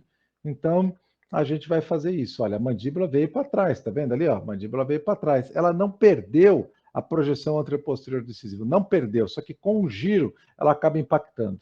Então, isso é que é legal. Então, se a gente analisar bem, ó, vocês veem a condição anterior, olha a mentoplastia como é violenta, olha a mentoplastia, olha a mandíbula vindo para trás, olha a maxila, parece que veio para frente, ó, opa, perdão.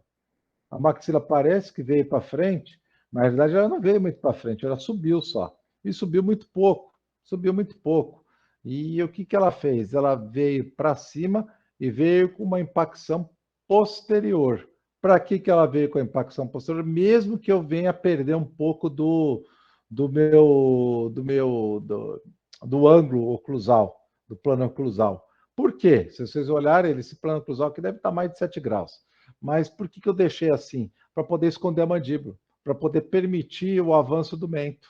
Então, eu diminui bastante a altura do mento, avancei, girei o plano oclusal no sentido horário mesmo sendo uma paciente face longa, escondi a mandíbula. Tudo por conta da protrusão velodentária que essa paciente tem. Então, dá uma olhada nisso. Olha como o crânio fica muito mais delicado. Ela perdeu mais de 1,5 centímetro de altura. Então, é lógico, vem das outras características tridimensionais. A gente já falava disso, quem fez curso com a gente de ortognática. Hoje o pessoal usa aquele Easy 3D, que a gente já falava disso há mais de 20 anos atrás, né? Para poder fazer o planejamento tridimensional. Aqui a remoção do enxerto, tá? Da região do mento, né? Do enxerto não, removendo a altura do mento, que a gente removeu mais de 6 milímetros de altura. A mandíbula com o giro e impacção, vocês estão vendo, olha o quanto que teve de retração, vocês veem pelo corte na vertical ali, o quanto que foi recuada a mandíbula, né? Praticamente 4, 5 milímetros. E uma coisa importante, tá? Vamos lá. É aquilo que eu falei para vocês, ó, presta atenção. Se eu tenho uma impacção maxilar, olha lá, e não altera a posição anteroposterior da maxila, o que, que vai acontecer? A maxila vai para trás. Ok? Vai dar um degrau negativo. Se você não alterou a posição anteroposterior do incisivo e impactou, a maxila foi para trás. E aí, esse que foi para trás vai dar uma diferença na região perinasal que pode dar um afundamento. Então, o que, que a gente fez? Eu aproveitei esse enxerto nesse osso que eu tirei do mento e usei na região perinasal. O convênio não me aprovou nessa época, essa cirurgia tem mais de 16 anos, não me aprovou nessa época a utilização do Porex, que era o que a gente gostava de usar, né? Até usei até demais o Porex, até em situações que não deveria. Mas, enfim, como vocês veem que deu um degrau negativo da maxila aqui, por conta da impacção da maxila, né? A gente acabou optando por refazer essa posição óssea da abertura piriforme com esse osso removido da região mentoniana. E a partir daí a gente colocou as placas, certo? E você vê que a gente conseguiu estabilizar o nariz dela não mudou, não mudamos o nariz, escondemos a mandíbula com o procedimento de mentoplastia, diminuindo a altura e a projeção, e preenchemos aquilo que a gente levou para trás, a, a maxila. Uma coisa que eu gostaria de comentar com vocês é que você usar também fazendo o giro da mandíbula com retração. Aí você aumenta a área de contato, você melhora a região do ângulo gonial e você tem menos risco, sabe, de alterações oclusais. Quando você faz esse movimento num sentido de avanço, aí a coisa complica, porque aí você fica com menos área de contato. Quando você faz isso associado à extrusão posterior de maxila, aí o bicho pega, tá? Então aqui a gente nitidamente viu que o problema dela era a mandíbula, tá?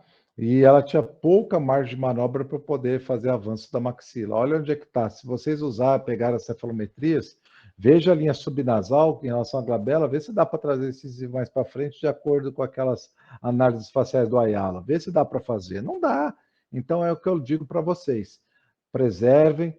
O que não eu gostava muito era a concavidade, tá vendo? A concavidade, mas o ângulo para mim estava bonito, a gente manteve o ângulo, mas melhorou a concavidade.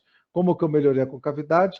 Porque eu disfarcei essa protrusão velodentária. A gente está com. Ah, esqueci o quarto projeto. A gente está com um projeto também, com a Gaixas também bancado, que é para a gente poder, se alguém quiser participar desses projetos, por favor, me fala, se tiver um caso, a gente faz junto, que isso aí não precisa estar com a gente, isso aí pode ser multicêntrico, sem problema nenhum. Mas a gente faz, por exemplo, em degraus muito grandes de achitomia de mento, certo?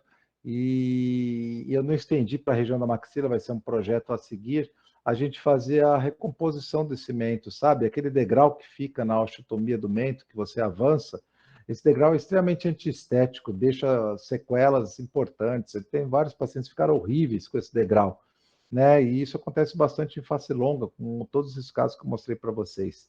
Então é interessante fazer um enxerto. E a gente vai comparar também material particulado com bloco para esses recontornos, né? E que eu acho que isso aí vai. O resultado é muito bacana. Acho que eu vou mostrar um caso para vocês mais para frente, certo?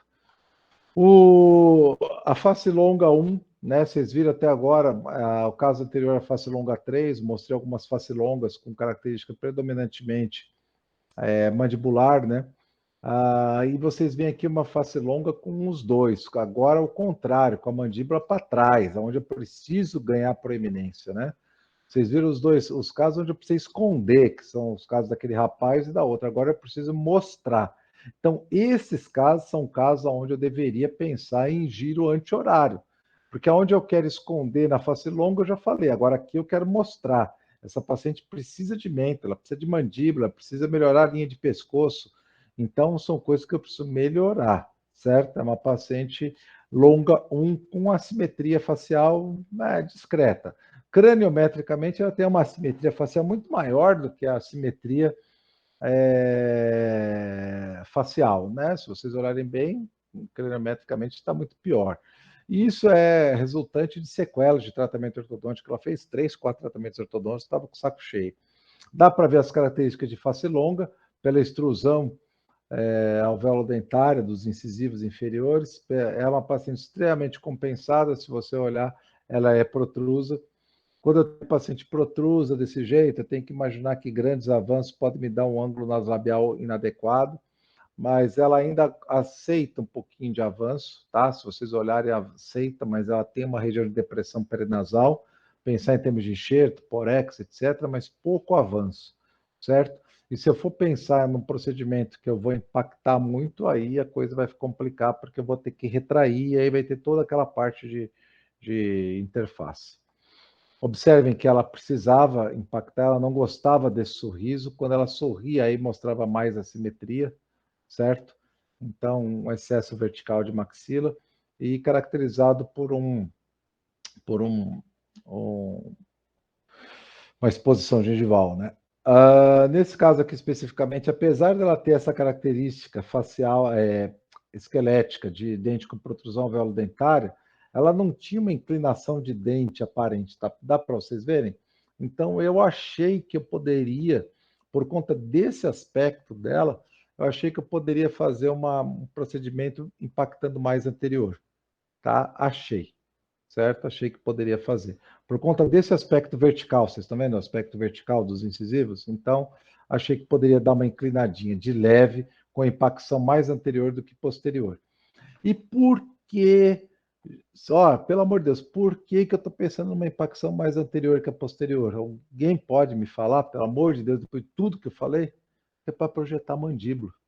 Para projetar a mandíbula para frente, para fazer um giro anti-horário, ok? Então, eu vou ter que fazer isso ou com extrusão posterior, ou com impacção anterior, ou com uma impacção anterior maior que a impacção posterior. São as maneiras que eu tenho para poder fazer isso, certo? Então, aqui vocês estão vendo o látero dela. O látero dentário é menor do que o látero esquelético.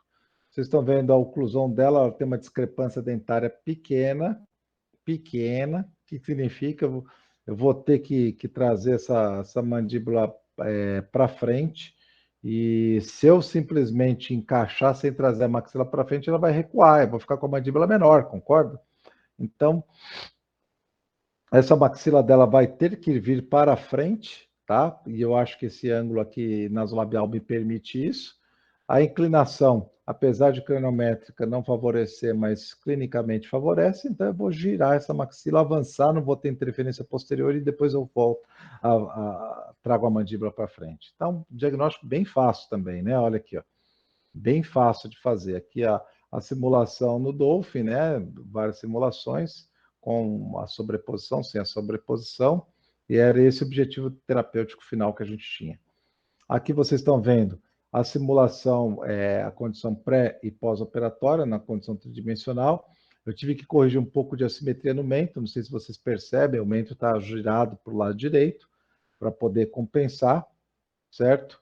Se vocês olharem aqui, acho que aqui fica bem claro que houve uma impacção mais anterior do que posterior, o giro da mandíbula no sentido anti-horário e um grande avanço mentoniano com impacção, para poder tentar corrigir.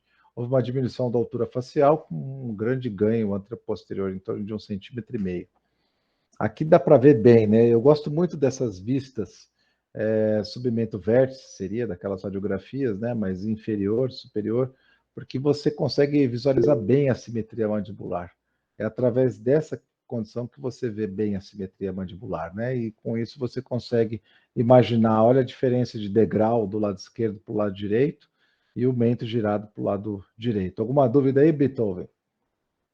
O professor, é o Thiago aqui. Pode voltar um slide aí? Queria perguntar para você se você, nesses casos de face longa, você costuma deixar aquele gap na sagital ali atrás. Tipo, por exemplo, vai impactar 3, subiu 3, igual tá no planejamento ali, assim, ó. Uhum. O planejamento parece que tá, mas você se deixa sempre alinhado ali atrás ou não? Eu nunca mudo. Eu tento não mudar, né, Thiago? Não é questão nunca muda, eu tento não mudar, Uhum. tá? Agora, por exemplo, eu tento deixar com esse gap que eu estou vendo aqui na simulação. Tá Não, vendo então, aqui? tenta deixar que tem gente que fala, não, tem que deixar ali Hum. alinhado, só que aí não vai impactar o que você queria, né? Vai dar mais giro, alta rotação depois. O que acontece? Você aí não estira tanta musculatura se você alinhar, né?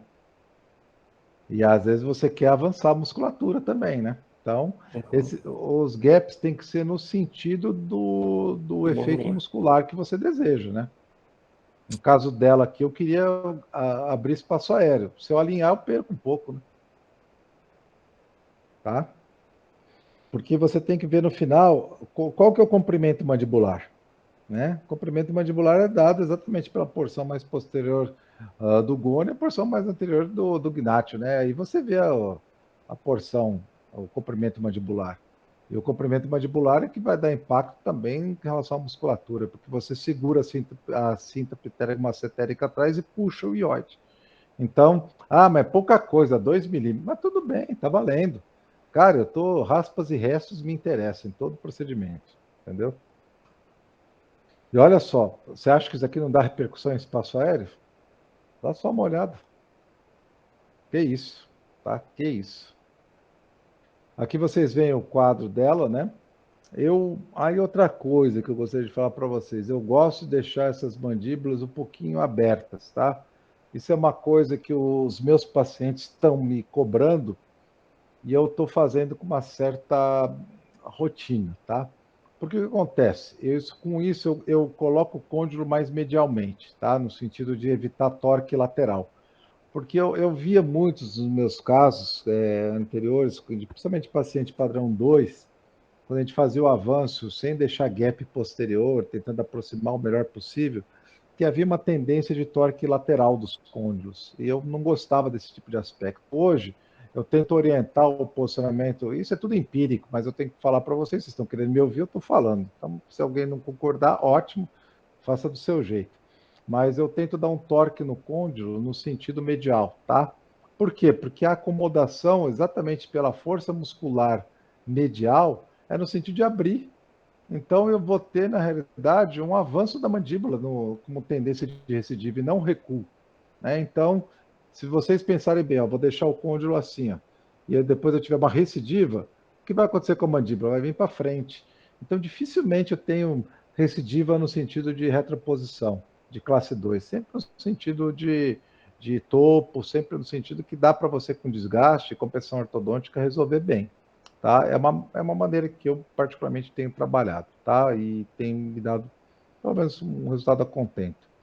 E se você olhar bem ela, você tem uma estabilidade oclusal bastante grande, o objetivo terapêutico foi atendido, né? E com uma altura facial adequada e uma simetria relativamente estável, né? Então, é uma coisa que, se você olhar com a inicial dela, né, realmente melhorou bastante o excesso vertical da maxila dela. E aqui o caso dela era praticamente 1, né? A longa 1. Aqui vocês estão vendo o caso de face longa 2, né? E no caso de face longa 2, né? Aqui que eu acho que é complicado. Todos esses pacientes que eu mostrei para vocês, não sei se vocês olharam os cônjuges deles, todos longa e nenhum com alteração degenerativa. Essa menina já tinha um pouquinho. E essa menina já começa a ter outras alterações que são características de pacientes que vão dar problema. Por exemplo, ela já tem mordida aberta. E além dessa mordida aberta, se você for ver a mutilação ortodôntica, ela extraiu 4 premolares para fazer o tratamento disso. Dá para ver que ela tirou os 4. E vários tratamentos ortodônticos. Ela passou por mim, eu nunca esqueço, ela operou faz uns 3, 4 anos. E ela tinha vindo comigo há 10 anos atrás para fazer uma avaliação. Ela era Miss, não sei o quê, que ela é muito bonita, independente da deformidade facial, né? Deformidade facial não quer dizer que a pessoa é feia, que é deformada, né? Ela era muito bonita. E eu sugeri para ela fazer uma cirurgia que nem eu fiz nela. Só que ela não aceitou, e ao invés de fazer a cirurgia ortognática de face longa, ela fez uma prótese de mento, uma prótese de silicone, para compensar o problema da proeminência do mento. E qual que é o foco dessa cirurgia dela? A retrusão mandibular. Como é que você trata a retrusão mandibular? Você corrige o excesso vertical de maxila, fazendo com que a mandíbula possa avançar o máximo possível. Pronto, acabou. Mais mentoplastia. Esse é o objetivo terapêutico. Não é porque você tem uma face longa que o objetivo sempre de horário, mas nesse caso é. E foi isso que a gente tinha programado para ela. E ela fez um procedimento. Só que aí, depois de 5 anos, o procedimento começou a dançar. E ela chegou para mim e falou: doutor, agora eu quero fazer porque minha articulação está doendo, eu tenho dor, ela tinha luxação recidivante de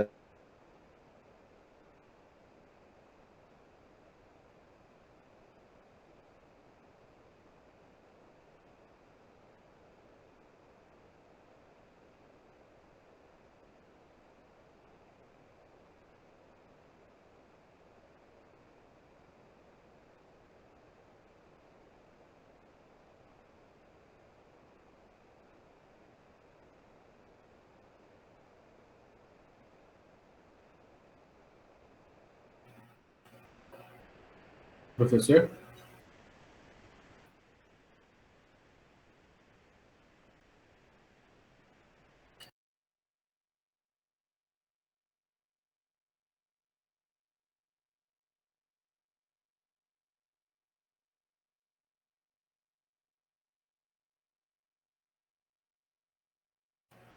Pessoal, vamos aguardar. Parece que teve algum problema lá com o professor.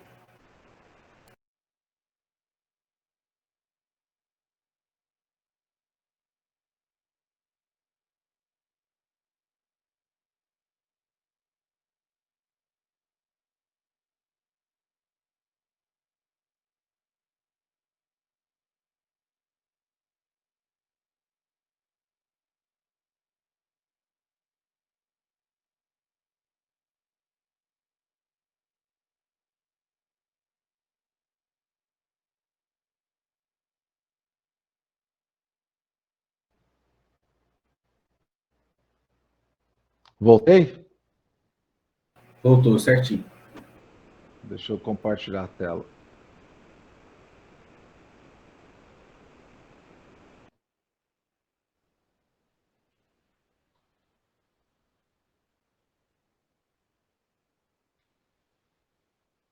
Deu certo aí, Beethoven? Certinho. Então, o que acontece? Ela voltou depois e aí quis fazer o procedimento cirúrgico porque a prótese estava realmente inadequada, né? Procedimento. Aí a gente foi fazer o procedimento nela. É um caso clássico de. Se você olhar o ângulo nasolabial dela, o ângulo nasolabial dela é bom. Só que. Só um pouquinho que está abrindo um outro PowerPoint aqui, eu não sei por quê.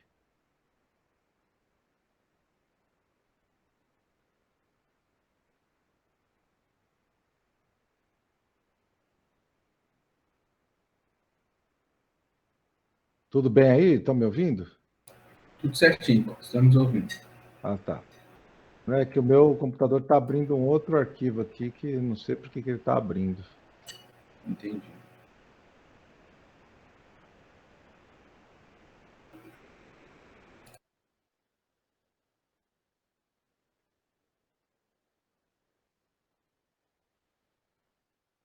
Só um minutinho, tá, gente? Que tá.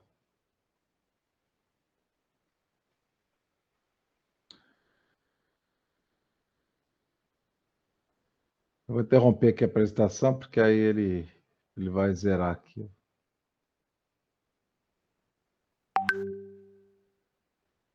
Só um minutinho para eu ajeitar aqui. Engraçado, né? Por que ele parou? É estranho.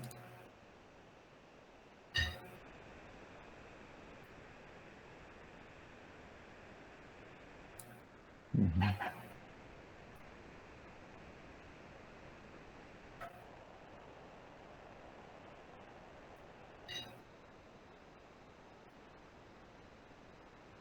Vou rapidinho sair e já volto, tá? Porque tá Tranquilo, fico sossegado. conectando aqui. Só um minutinho.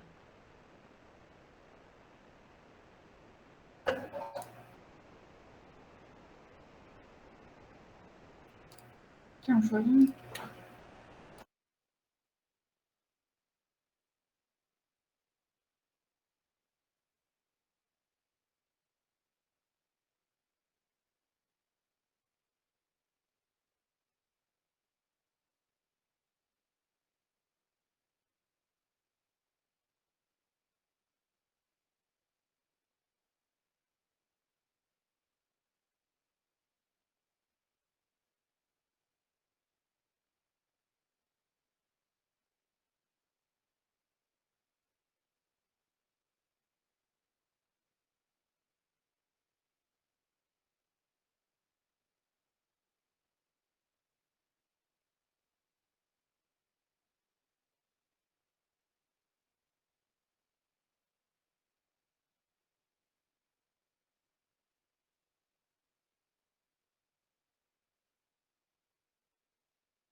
Não me abandone, já voltei.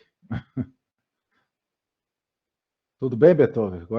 Tudo certo, pode ir. Agora vamos lá. Pode ir. Ok, deixa eu só abrir aqui, tá? Tranquilo.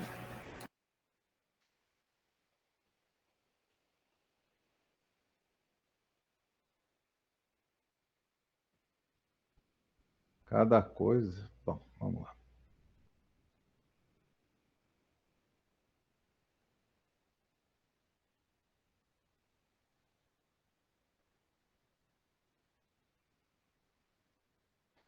Ok, então tá me ouvindo?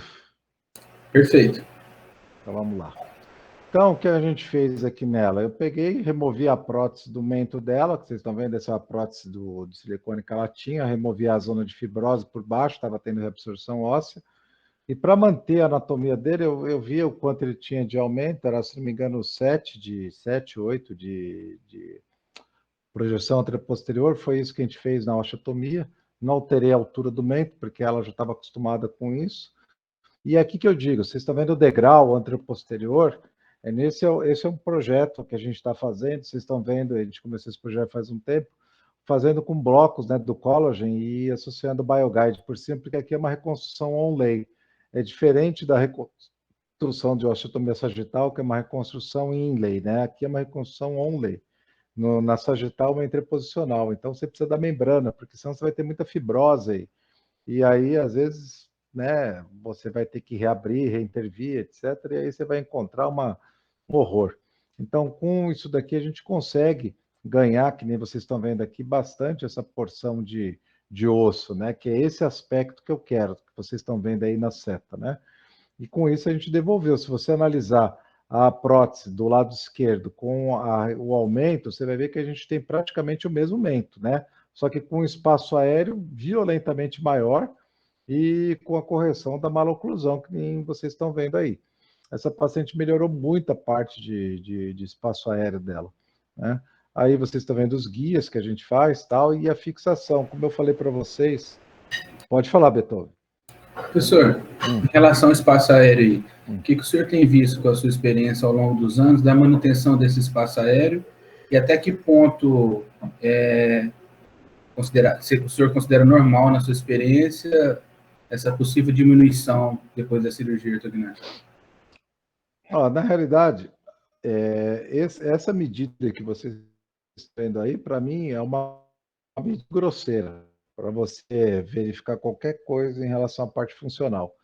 O que a gente tem, o que a gente usa de parâmetro é o seguinte, por exemplo, se eu tenho uma condição de espaço rotado com uma linha suprapatina da placa horizontal do palato de tantos milímetros e uma região supra-infraoideia de tantos milímetros para baixo, se você tem uma área acima de 1.000 de área total e uma dissecção acima de 100, esse não quer dizer que isso é bom, tá, Beethoven? Não estou falando que é bom, estou falando só que esse é o parâmetro que eu uso para falar quais casos desses têm alteração funcional, não tem, qual a porcentagem, para eu ter um parâmetro, para poder achar, quando o caso tem menos do que 100, a chance é muito grande, ou a chance não é tão grande, e assim, ou não tem chance nenhuma, porque é muito aleatório. O que a gente verifica é que você consegue, muitas vezes, com cirurgia ortognática, transformar o seu espaço aéreo acima dessas medidas que são consideradas um parâmetro. A partir daí, a adaptação funcional, ela não é só uma questão de espaço, até porque o posicionamento do paciente no aparelho pode ser muito variável. E a maneira como você mede esse espaço aéreo, não ser área de secção, tá? Também não quer dizer muita coisa, mas não ser área de secção. Mas também pode ser muito variável. Eu posso fabricar espaço aéreo maior ou menor, tá? E então, na minha modesta opinião, o que eu acho realmente? Quando você tem um espaço aéreo que aumentou dessa magnitude que você está vendo aqui, obviamente que eu tive um ganho grande.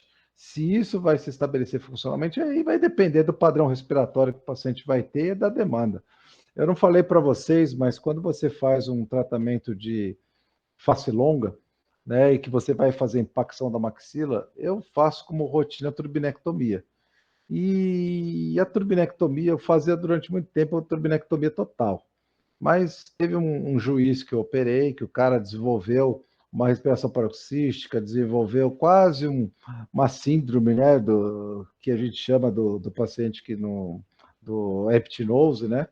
E a partir daí eu comecei a ter um pouco mais de medo. Por que mais de medo? Não por causa da síndrome, porque ele chegou a ver que ele não tem a síndrome de eptinose, mas pelas características dele. Mas foi em 2 otorrinos que falaram que foi feita uma turbinectomia radical, que não deixou aquela coisa toda, aquela porcaria toda que eu não aguento mais. Ninguém entendeu, ninguém entende qual que é a dinâmica do seu procedimento cirúrgico. Então, a partir daí, o que eu aconselho vocês? Ou acham parça, otorrino e façam esses procedimentos conjuntamente, ou façam uma turbinectomia parcial. Né? Treinem para isso, façam uma turbinectomia parcial. Para mim, melhorou muito o quadro pós-operatório dos pacientes, o fato de fazer a turbinectomia parcial, mas eu estendo o máximo possível. Só de deixar 2 gambitos de cada lado, pronto, já garantiu que não é total. E, poxa, ao longo da minha vida toda, gente, sinceramente, um caso de paciente com a paroxística é demais, né? Aí já é demais. Então, eu aconselho todos que fazem, dependendo da impacção, acha um parça num otorrino e falar para ele, quando eu vejo que eu vou fazer a turbinec total mesmo, que nem naquela primeira menina que eu mostrei para vocês, nossa, a filha de um desembargador também, a primeira coisa que eu fiz foi mandar para o Jamal e falar, Jamal, eu vou arrancar o corneto dela inteiro, porque eu vou ter que subir a maxila dela 12 milímetros. Aí eu vou fazer o quê?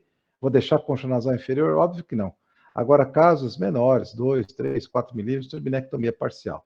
E com relação ao espaço aéreo, Beethoven, quando você tem essa magnitude, o paciente fala que melhora, porque ele diminui peso, aumenta espaço aéreo nasal e cria uma condição de respiração nasal imediata.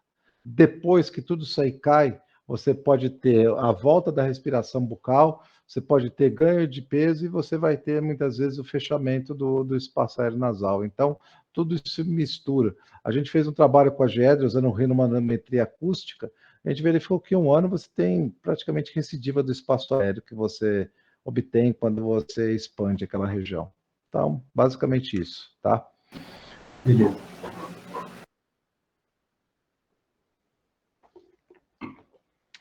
Quando você faz a diminuição da altura vertical, que nem eu falei para vocês, você tem muito contato ósseo, né? Vocês estão vendo aí, eu uso placa em L, e aquilo que não sei se foi o Thiago que perguntou, né?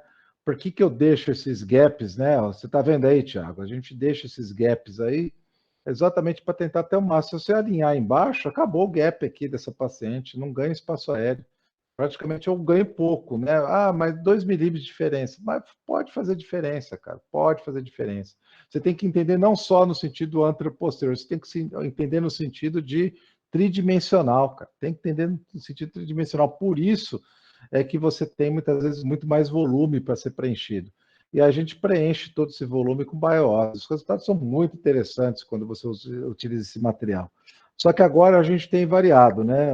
Tem feito de um lado com collagen, do outro lado a gente tem usado com algum aglutinante particulado, né? E aí eu pretendo depois usar outros materiais também para poder analisar quais são as vantagens, porque para mim o que importa é viabilizar os procedimentos para os pacientes, tá?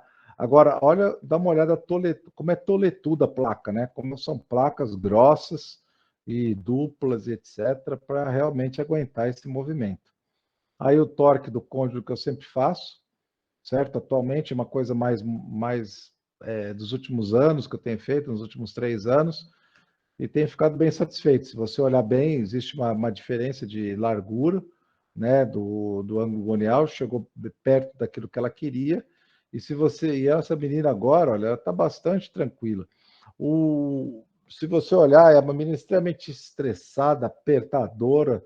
Dá uma olhada no masseter dela, né? Que coisa louca, ela não tem quase esse tipo de alteração, e ela não tem aquela região de alteração morfológica de base, por conta do aumento. Isso daqui dela não é por conta do gap, não, da sagital. Isso aqui é característica do próprio masseter e do degrau que ficou do giro da mandíbula dela.